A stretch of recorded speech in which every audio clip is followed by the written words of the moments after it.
بسم الله الرحمن الرحیم. جناب آقای اشرف غنی احمدزی به مناظره تلویزیونی خوش آمدین. تشکر. اسمم از دکتر اشرف غنی احمدزی.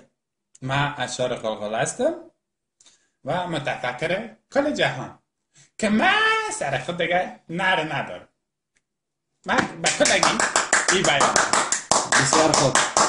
جناب دکتر صاحب اشرف غنی احمدزی راجع به تحصیلاتتان معلومات بدین.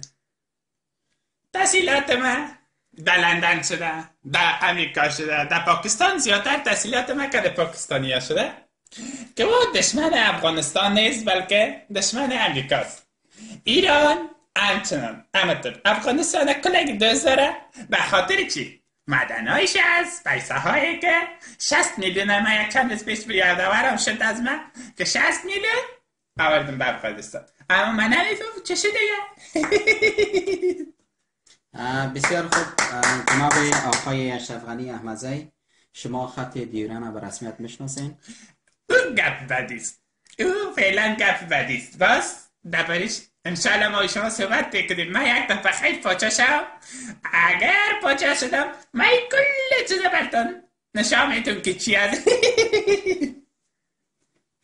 بسیار خوب. آقای اشرف غنی احمدزی، شما چقدر فکر میکنین که در دور انتخابات برنده میشین؟ من انشاءالله تعالی با کلگی پیسه تقسیم کردیم، هر جای دیگ بار کردیم، نان بار کردیم، مردم بخوره و کاو چوکی هر چیز داری. به خاطر چی؟ که مرا پاچا که ساختن این پیسه را پس از کلگی میکشم. بسیار خوب. جناب دکتر صاحب، شما میشه راجع به فامیلتان معلومات بدین؟ بعضی از افغانای ما به این فکر هستند که خانم شما